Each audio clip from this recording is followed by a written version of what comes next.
Halo, selamat pagi Good People. Balik lagi dengan saya, Marcelino Leo Kusuma, di channel yang berisikan informasi tentang studi ke luar negeri, terutama SIT di Selandia Baru, Aotearoa, New Zealand. Di pagi hari ini, Marcel ingin memberikan update yang sangat luar biasa sekali, yaitu tentang perubahan besar di sistem imigrasi New Zealand. Jadi tanggal 11 kemarin, Prime Minister kita memberikan informasi ini. Dan kenapa Marcel baru menginformasikannya sekarang?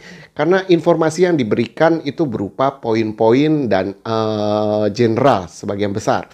Jadi poin-poin besarnya dan Marcel ingin mengecek. Jadi ada beberapa details yang ingin Marcel cek dan sayang sekali sampai hari ini pertanyaan-pertanyaan yang Marcel berikan, details-detailsnya itu belum terjawab. Jadi mudah-mudahan di video selanjutnya Marcel bisa memberikan informasi tentang details-details yang Marcel sudah tanyakan di sana sehingga dapat memberikan informasi yang lebih baik lagi. Dan di pagi hari ini Marcel ingin memberikan informasi perubahan yang sudah pasti. Update yang pertama mengenai pembukaan border New Zealand. Pemerintah yang sebelumnya merencanakan pembukaan border untuk student visa reguler dan juga turis di bulan Oktober, pemerintah mempercepat. Jadinya saat ini rencananya tanggal 31 Juli student visa sudah bisa di-apply. Turis visa juga sudah bisa di-apply. Jadi dipercepat. Untuk cohort masih tetap sama. Jadi border exemption masih tetap diproses dan Marcel saat ini sudah memproses student itu sudah mendapatkan ITA dan mereka sedang melakukan visa sehingga ya mudah-mudahan di bulan Juli mereka sudah bisa berangkat. Sedangkan untuk yang lain yang tidak lolos nominasi atau yang tidak melakukan nominasi sama sekali, Juli ini nggak perlu repot-repot ambil cohort round 3 karena sudah benar-benar dibuka dan bisa apply regular seperti biasa. Jadi mungkin tanggal 1 Agustus teman-teman bisa langsung apply untuk intake di bulan Agustus, September, Oktober itu sudah bisa apply seperti normal. Begitu juga dengan turis visa. Untuk update yang kedua adalah mengenai living cost dalam show money. Jadi sebelumnya di video Marcel yang berisikan student visa New Zealand itu menginformasikan bahwa dalam show money pada saat pengaplayan visa atau financial proof-nya itu harus berisikan living cost plus tuition fee. Living cost-nya sebelumnya itu 15.000, tapi dengan update ini living cost itu naik menjadi 20.000 per tahun. Jadi kalau misalkan nanti mau apply visa di bulan Juli ke atas, dan juga anak-anak cohort itu pasti sudah pada tahu karena pada saat persyaratan itu di-mention bahwa tuition fee plus living cost 1 tahun itu adalah 20.000. Jadi saat ini show money-nya bukan 15.000 untuk living cost-nya, bukan 15.000 lagi tapi menjadi 20.000 per tahun.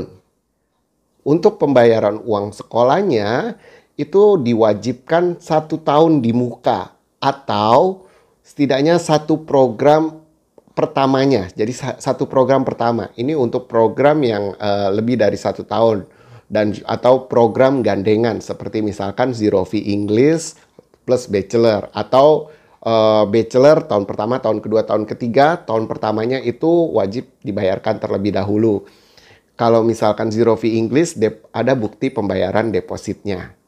Update ketiga yang paling menggemparkan dunia pendidikan adalah tentang post-study visa right. Jadi, dimulai tanggal 11 Mei kemarin, sejak pengumuman di launching, itu ada perubahan mengenai post-study working visa. Yang pertama, dan juga masih berlaku, itu hanya master dan juga PhD student. Jadi master dan PhD student begitu lulus itu tetap berhak mendapatkan 3 tahun post-study working visa. Itu adalah update yang pertama. Yang kedua, untuk diploma student itu sudah tidak berhak mendapatkan post-study working visa lagi. Jadi ini untuk student untuk program diploma ataupun graduate diploma sudah tidak eligible lagi untuk apply post study working visa atau visa kerja setelah lulus. Kecuali, nah ini ada kecualinya, kecuali untuk program-program yang masuk dalam green list. Apa itu green list? Green list adalah pengganti long term shortage list. Jadi long term shortage list ini mulai dari kemarin sudah diganti dengan yang namanya green list. Jadi untuk program diploma atau graduate diploma yang di luar dari green list tidak berhak mendapatkan post study working visa. Kabar baik untuk teman-teman yang kemarin sudah mendaftar nomination dan sudah mendapatkan ITA dan sedang proses visa saat ini, aturan ini tidak berlaku untuk kalian. Jadi kalian masih menggunakan aturan lama, yang artinya untuk program diploma diploma dan graduate diploma kalian tetap berhak mendapatkan post study working visa 1 tahun, bachelor, master, postgraduate itu tetap mendapatkan 3 tahun. Yang terakhir mengenai second work visa. Jadi kalau sebelumnya Marcel sering merekomendasikan teman-teman yang single bila mengambil S2 itu sebaiknya postgraduate dulu, dapat 3 tahun working visa, lalu top up ke master, dapat another 3 years, itu sudah tidak boleh lagi. Jadi kalau misalkan sudah pernah mengapply post study working visa, top up tidak boleh apply lagi. Jadi ini kabar yang kurang bagus. Teman-teman yang returning student juga cukup kecewa dengan berita ini. Bagaimana dengan bachelor? Berapa tahun post study working visanya? Atau postgraduate? Kan tadi yang masih confirm itu adalah master.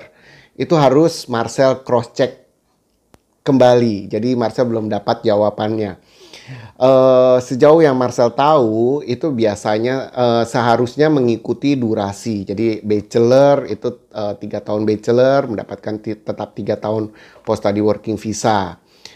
Postgraduate 1 tahun postgraduate mendapatkan 1 tahun working visa. Seharusnya seperti itu. Nanti Marcel akan update berita itu. Dan untuk diploma apa aja nih, diploma 2 tahun apa aja yang bisa mendapatkan post study working visa, dan graduate diploma apa aja yang masuk dalam green list. Ini juga Marcel harus cek terlebih dahulu. So far yang Marcel tangkap sih dan ada di SIT itu kita mempunyai civil, engineering, mechanical, lalu ada FED dan juga construction. Tapi detailsnya mudah-mudahan Marcel sudah mendapatkan di video selanjutnya. Informasi mengenai green list bisa dicek di dalam website sumbernya yang ada di deskripsi video ini. Green list itu akan direview setiap 2 bulan, lalu selanjutnya 3 tahun. Informasi selanjutnya juga mudah-mudahan Marcel bisa lebih detail lagi di video Marcel selanjutnya. Dan untuk kabar baiknya itu ada dalam untuk teman-teman SIT yang lulus di jurusan nursing.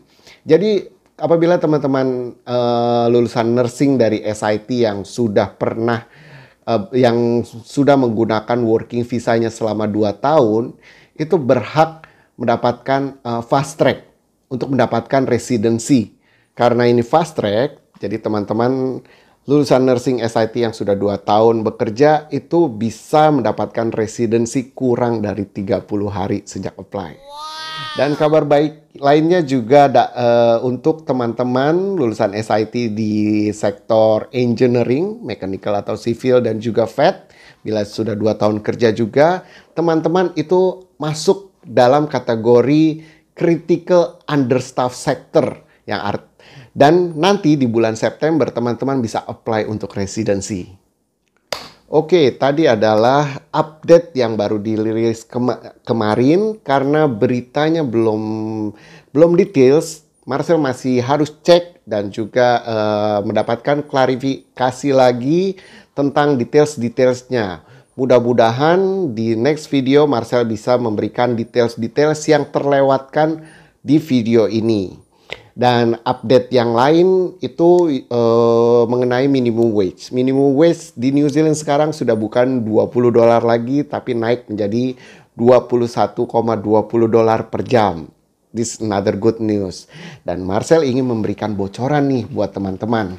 Jadi kalau untuk teman-teman yang rencananya mau berangkat ke New Zealand tahun 2023 atau tahun depan, SIT itu akan bergabung, bukan hanya SIT ya, jadi semua institut teknologi di New Zealand itu akan menjadi satu nama, yaitu Tepu Kenga, yang artinya subsidi dari short program itu akan bisa dibilang berakhir atau menghilang.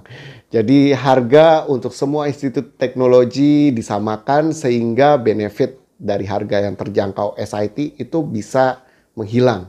Nah, ini kesempatan yang bagus teman-teman kalau misalkan punya rencana ke New Zealand itu berangkat untuk Oktober intake tahun ini atau at least Februari tahun depan gitu.